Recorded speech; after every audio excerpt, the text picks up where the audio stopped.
नमस्कार, बहुत स्वागत है आपका हमारे खास कार्यक्रम सितारों की चाल में और मैं हूं आपके साथ नेहा श्रीवास्तव।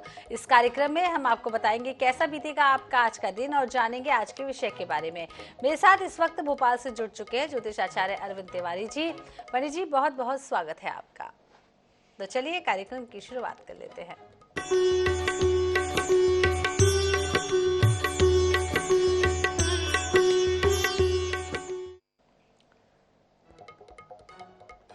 तो सबसे पहले बात कर लेते हैं आज के पंचांग के बारे में। क्या कुछ कहता है आज का ग्रह गोचर और पंचांग, पंडित जी? INS 24/7 के सभी दर्शकों को मेरा बहुत बहुत नमस्कार। और जो भी दर्शक विभिन्न प्लेटफॉर्म पे हमारे इस लोकप्रिय कार्यक्रम यानी सितारों की चाल को देख रहे हैं, उन सभी को भी मेरा बहुत बहुत नमस्कार। शुरुआत करते हैं आज के ग्रह गोचर और पंचांग से। तो आज 11 सितंबर 2023 का दिन है, दिन सोमवार का है। इस समय भाद्रपद मास के कृष्ण पक्ष की आज द्वादशी तिथि है। विक्रम संवत 2080 वर्तमान में चल रहा है, शक संवत 1945 है। आज का जो राहु काल रहेगा, इस समय हम राहु काल में ही चर्चा कर रहे हैं, यानी 7:30 से 9 बजे के बीच में। आज का जो ग्रह गोचर है कुछ इस प्रकार से है। देखिए, सूर्य इस समय सिंह राशि में है, चंद्रमा इस समय कर्क राशि में, और आज सोम पुष्य यानी पुष्य नक्षत्र में चंद्रमा का गोचर हो रहा है तीसरे चरण में। वहीं मंगल इस समय कन्या राशि में है, बुध इस समय सिंह राशि में वक्री गति से भ्रमणरत है, गुरु इस समय मेष राशि में वक्री गति से भ्रमणरत है, शुक्र इस समय कर्क राशि में लेकिन मार्गी गति से है, शनि कुंभ राशि में भ्रमणरत है लेकिन वक्री गति से है, राहु मेष राशि में वक्री है और केतु तुला राशि में है। तो ये था आज का ग्रह गोचर और पंचांग। तो ये तो बात हुई आज की ग्रह गोचर और पंचांग के बारे में। आज अब हम बात कर लेते हैं आज के विषय के बारे में। तो आज का हमारा विषय है कि गुरु, बुध, शनि, राहु और केतु का वक्री में जब प्रवेश हो जाता है तो उसका देश और दुनिया में क्या प्रभाव पड़ता है। तो आइए पंडित जी से समझते हैं आज के विषय के बारे में, क्या प्रभाव पड़ेगा देश और दुनिया पे। पंडित जी।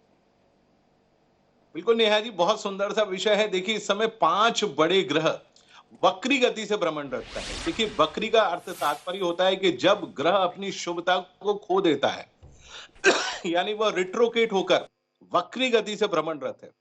देखिए, कौन कौन से ग्रह? बुद्धि का कारक ग्रह गुरु, वो भी वक्री है मेष राशि में। कब तक वक्री रहेगा? 31 दिसंबर तक।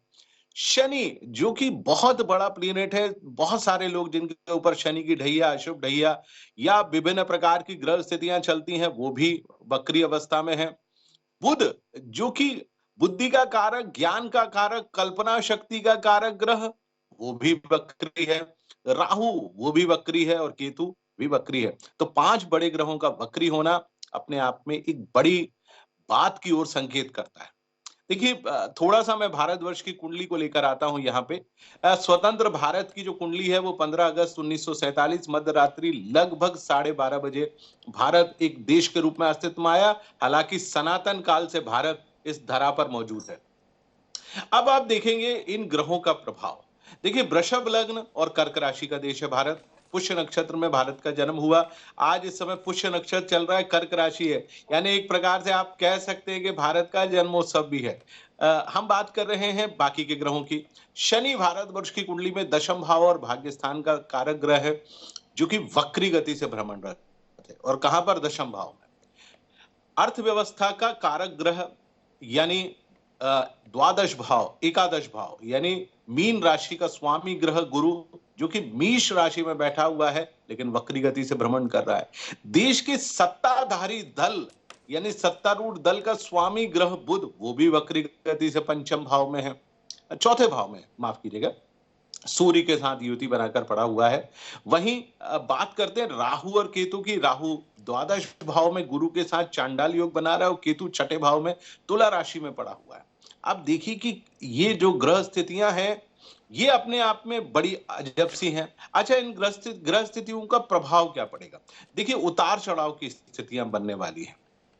कैसे? आपको सबसे पहले भारतवर्ष की कुंडली से बताता हूं। यानी आने वाले दिनों में आप देखेंगे कि जब तक 31 दिसंबर नहीं हो जाएगा तो बहुत सारी इस देश में परिवर्तन आने की संभावना है।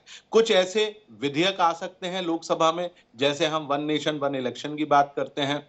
इस बात का भी विधेयक कोई आ सकता है कि भारत का नाम इंडिया से बदलकर भारत रख दिया जाए। इस बात का भी विधेयक आ सकता है कि महिला सशक्तिकरण की बात होने लगे। इस प्रकार का भी विधेयक आ सकता है कि देश के कुछ पुराने संशोधन हैं, जो कि बहुत पुराने पड़ चुके हैं, देश के लिए ठीक नहीं है, उनमें भी एक प्रकार से परिवर्तन आ जाए। कुल मिलाकर कहा जा सकता है 5 ग्रहों के वक्री होने के चलते देश पर एक अलग प्रभाव पड़ने वाला है। अच्छा, इसका विभिन्न राशियों पर भी अलग-अलग तरीके से प्रभाव पड़ेगा। तो मैं एक-एक करके 12 राशियों के बारे में बता देता हूँ। मेष राशि वाले जातकों की बात कर लेता हूँ। मेष राशि वाले जातकों को ये अजीब-सा तनाव देगा, चूंकि चौथे भाव, 5वें भाव में सूर्य और बुध बैठे हुए हैं और उनकी राशि में राहु और गुरु चांडाल योग बनाकर बैठे हैं। मानसिक तनाव, सेहत, कामकाज को लेकर परेशानी और धन को लेकर भी समस्या बनी रह सकती है। वहीं हम वृषभ राशि की बात करते हैं। राशि स्वामी शुक्र बेशक पराक्रम भाव में है, परंतु बुध और सूर्य का चौथे भाव में बैठना, गुरु का वक्री होकर 12वें भाव में बैठना और दशम भाव में शनि का वक्री होकर बैठना किसी भी सूरत में ठीक नहीं माना जा सकता। यानी आने वाले दिन आपके लिए कष्टकारी हैं, परेशानियों से भरे रहेंगे, सुख में कमी आ सकती है, जरूरी कामकाज हमेशा अटकेंगे और धन की चिंता हमेशा बनी रहेगी। मिथुन राशि की बात कर लेते हैं। मिथुन राशि का राशि स्वामी ग्रह ही बुध है, वो वक्री गति से पराक्रम भाव में सूर्य के साथ युति बनाकर चल रहा है। मानसिक तनाव देगा, व्यर्थ की परेशानी देगा, अपमान जैसी स्थितियां भी बन सकती हैं। एकादश भाव में गुरु बेशक बैठा हुआ है, लेकिन आपको बहुत तंग कर सकता है। वहीं कर्क राशि की हम बात कर लेते हैं। कर्क राशि से द्वितीय भाव में सूर्य और बुध बैठे हैं, धन भाव में। घर परिवार को लेकर परेशानी हो सकती, सेहत खराब हो सकती, मन अप्रसन्न बना रह सकता है और सबसे महत्वपूर्ण चीज, दशम भाव में गुरु राहु के साथ वक्री होकर चांडाल योग बना रहा है, तो कामकाज में बहुत सारी बाधाएं उत्पन्न होंगी। कोई भी काम आपका बहुत आसानी से संपन्न नहीं होगा। वहीं बात कर लेते हैं सिंह राशि की। सिंह राशि में खुद सूर्य उसका राशि स्वामी, लेकिन बुध वक्री गति से बैठा हुआ है, धन और आय भाव का स्वामी, धन ही प्राप्त नहीं होगा, कामकाज को लेकर परेशानी होगी, क्योंकि दशम भाव का स्वामी ग्रह शुक्र 12वें भाव में गोचर कर रहा है, तो वो भी परेशान कर रहा है। और भाग्य स्थान में राहु और गुरु ये भी तंग कर रहे हैं वक्री गति से। तो उच्च अधिकारी, शासन, संतान, राजनीति, माता पिता को लेकर आप परेशान बने रहेंगे। बात करते हैं कन्या राशि की। कन्या राशि का स्वामी ग्रह बुध 12वें भाव में वक्री गति से पड़ा हुआ है, बहुत तनाव देगा, सेहत, मानसिक तनाव, कामकाज को लेकर परेशानी, हर प्रकार की समस्या। अष्टम भाव में राहु और गुरु वक्री गति से भ्रमण करना, यानी वाहन सावधानी से चलाएं, सेहत का ध्यान रखें। कोई भी काम आप करेंगे तो उसमें आपको अपना ध्यान जरूर रखना पड़ेगा। अगली राशि यानी तुला राशि की बात कर लेते हैं। सप्तम भाव में गुरु वक्री गति से राहु के साथ, भाग्य स्थान का स्वामी ग्रह बुध सूर्य के साथ एकादश भाव में बैठा है, भाग्य साथ नहीं देगा, लोगों से संबंध कमजोर होंगे। चौथे और 5वें भाव का स्वामी शनि वक्री गति से पड़ा हुआ, राजनीति, सामाजिक, आर्थिक, संतान को लेकर लगातार परेशान बने रहेंगे। वृश्चिक राशि की बात कर लेते हैं। छठे भाव में राहु और गुरु ये तो ठीक बैठे हुए हैं, परंतु आपको शिक्षा प्रतियोगिता से जुड़ी हुई परेशानी देंगे, पिता से जुड़ा हुआ कष्ट आपको दे सकते हैं। वहीं बुध का चूंकि दशम भाव में बैठना सूर्य के साथ वो तो ठीक है, लेकिन वक्री गति से बैठना, आय पैसा नहीं आएगा, कामकाज को लेकर थोड़े से परेशान रह सकते हैं। धनु राशि वाले जातकों की बात कर ले, अष्टम भाव में शुक्र है, परेशान करेगा, आपके विरोधी बहुत आपको तंग करेंगे। भाग्येश कर्मेश भाग्य स्थान में पड़ा हुआ है वक्री होकर, कोई भी काम सही प्रकार से होगा ही नहीं, कितनी ही मेहनत कर ले लेकिन सही प्रकार से काम नहीं बनेगा, सेहत अलग कमजोर हो जाएगी आपकी। बात करते हैं मकर राशि की। चौथे भाव में गुरु राहु के साथ वक्री गति से बैठा हुआ है, अष्टम भाव में सूर्य और बुध पड़े हुए हैं, वक्री गति से बुध पड़ा हुआ है। आपका भाग्य उतना साथ नहीं देगा, कामकाज उतना बेहतर नहीं होगा। सबसे महत्वपूर्ण चीज जो सुख में कमी आ सकती है और माता को लेकर आप परेशान हो सकते हैं। कुंभ राशि वाले जातकों की कुंडली काफी ठीक है, लेकिन फिर भी गुरु का वक्री होना, बुध का वक्री होना आपके संतान, शिक्षा, राजनीति और विभिन्न कार्यों, खासतौर से आपका बॉस आपसे थोड़ा सा नाराज हमेशा बना रहेगा। अंतिम राशि यानी मीन की बात कर लेते हैं। मीन राशि का स्वामी ग्रह गुरु खुद राहु के साथ पड़ा हुआ है वक्री गति से, द्वितीय भाव में, घर परिवार को लेकर परेशानी रहेगी, आपके माता पिता आपकी बहुत ज्यादा चिंता करेंगे, संतान को लेकर बहुत ज्यादा कष्ट होगा, पत्नी की सेहत थोड़ी सी कमजोर हो सकती है, तो पूरा अपना ध्यान रखें। तो इस प्रकार से 12 राशियों के ऊपर 5 ग्रहों के वक्री होने का प्रभाव पड़ रहा है। जी, जल्दी से कॉलर ले लेते हैं, बहुत देर से कॉलर्स भी आपका वेट कर रहे हैं। पंडित जी, हमारे पंचकुला से हमारे साथ विनोद जुड़ गए हैं। विनोद जी, बहुत बहुत स्वागत है। क्या कुछ आप जानना चाहते हैं पंडित जी से? जन्मतिथि, जन्म स्थान और जन्म समय के साथ पूछ लीजिए। गुरु जी हाथ जोड़ के चरण स्मरण। नमस्कार गुरु जी। नमस्कार विनोद भाई।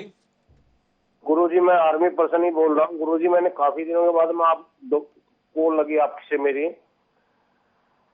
गुरु जी मैं एक समस्या में हूँ।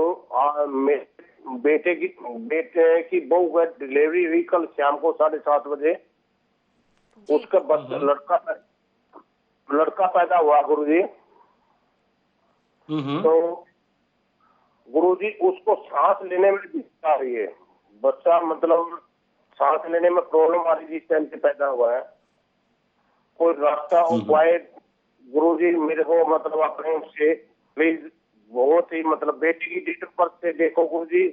मेरे जिसका बेटा है उसकी डेट ऑफ बर्थ है मतलब 1998। नाम है राहुल। जिसका जन्म स्थान है मतलब सुबह का 5 से 5:30 के बीच का। जिसका जन्म स्थान है पानीपत हरियाणा चुनाव का। ये मेरे बेटे का बेटा है जो कल शाम को पैदा हुआ 7:30 बजे हॉस्पिटल में। देखिए विनोद जी, मैं आपके जो आपने पोते के बारे में बताया उसकी कुंडली कुछ ऐसी बनती है। मीन लग्न की कुंडली है और मीन लग्न का स्वामी ग्रह गुरु वक्री गति से द्वितीय भाव में राहु के साथ युति बनाकर पड़ा हुआ है। और सबसे महत्वपूर्ण चीज, चूंकि कर्क राशि पुष्य नक्षत्र में आपके पोते का जन्म हुआ है, इसलिए कोई बहुत परेशानी नहीं होगी, आप चिंता ना करें। ये बच्चा जो है वो 30 दिन के अंदर पूरी तरह से स्वस्थ होगा, लेकिन 30 दिवस तक आपको हॉस्पिटल के चक्कर लगाना पड़ सकते हैं या हो सकता है कि ये हॉस्पिटल में भर्ती भी रहे। आप चिंता नहीं करें, आयु अच्छी है। चूंकि बृहस्पति द्वितीय भाव में पड़ा हुआ है, लगभग 21.5 डिग्री का होके, बेशक वक्री है। सांस माने श्वास और विभिन्न चीजों का जो ग्रह है जिसकी हम अभी बात कर रहे थे, बुध, वो 6ठे भाव में सूर्य के साथ वक्री है, इसलिए पेट और पेट से जुड़ी हुई समस्या, नाक कान गले श्वास की समस्या इसको अभी रहेगी। ये धीरे धीरे करके स्वतः ही ठीक होगा। जब थोड़ा सा बड़ा हो जाए तो इसके गले में आप एक पन्ना रत्न जरूर पहना दीजिएगा, चांदी में जड़वाकर, जिसका वजन कम से कम 5 रत्ती का हो। और इसको सफेद रंग के वस्त्र आप हमेशा पहना के रखिए ताकि ये स्वस्थ रहे। पुष्य नक्षत्र में पैदा हुआ है, बहुत ही बढ़िया बालक है, आप चिंता नहीं करिए, सब बढ़िया होगा जी, सब बढ़िया होगा। तो अब पंडित जी फटाफट ले लेते हैं, क्या कुछ कहता है आज का राशिफल। बिल्कुल नेहा जी, एक एक करके 12 राशियों का राशिफल मैं बता देता हूं। शुरुआत कर लेता हूं मेष राशि से। तो आज मेष राशि वाले जातकों का समय थोड़ा सा कमजोर बना हुआ है, मन थोड़ा शांत सा बना रहेगा, कामकाज में उतनी रुचि नहीं रहेगी जितनी की आप अपेक्षा कर रहे हैं। अपनी सेहत का ध्यान रखिए, प्रेम संबंधों और वैवाहिक संबंधों में थोड़ी सी सावधानी जरूर बरतें। अगली राशि की बात कर लेते हैं जो कि वृषभ राशि है। वृषभ राशि वाले जातकों का समय बढ़िया बना हुआ है, सितारे आपके पक्ष में हैं। आज चंद्रमा पराक्रम भाव में शुक्र के साथ युति बनाकर बैठा हुआ है, जितने भी कामकाज करेंगे आज उसमें पूरी तरह से सफलता मिलेगी, मन प्रसन्न रहेगा, मित्रों और परिजनों से भरपूर तरीके से लाभ आपको जरूर मिलेगा। अगली राशि की बात कर लेते हैं जो कि मिथुन राशि है। मिथुन राशि वाले जातकों का समय आज बेहद परेशानी से भरा हुआ है, कामकाज को लेकर तकलीफ होगी, लोग आपकी उतनी मदद नहीं करेंगे जितनी की आप अपेक्षा कर रहे हैं। कोशिश करें कि अपने आवश्यक कार्यों को थोड़े दिन के लिए टाल दें। अगली राशि की बात कर लेते हैं जो कि कर्क राशि है। कर्क राशि वाले जातकों का समय आज बहुत शानदार है, चंद्रमा आप ही की राशि में भ्रमणरत है, कामकाज बेहद शानदार तरीके से होगा, तनाव दूर होगा, मन प्रसन्न बना रहेगा, चिंता बिल्कुल ना करें, आज का दिन बहुत शानदार है। अगली राशि की बात कर लेते हैं जो कि सिंह राशि है। सिंह राशि वाले जातकों के सितारे आज दोपहर के बाद से अनुकूल होने जा रहे हैं, कामकाज में रुचि बढ़ेगी, मन प्रसन्न रहेगा, जो भी कामकाज आप करेंगे उसमें आपको जरूर सफलता प्राप्त होगी। अगली राशि की बात करते हैं जो कि कन्या राशि है। कन्या राशि वाले जातकों का समय आज बहुत शानदार है, एकादश भाव का चंद्रमा मन को प्रसन्न रखेगा, मित्रों परिजनों से सहयोग मिलेगा। एकादश भाव में चंद्रमा है, इसलिए कहीं से अचानक आय हो सकती है।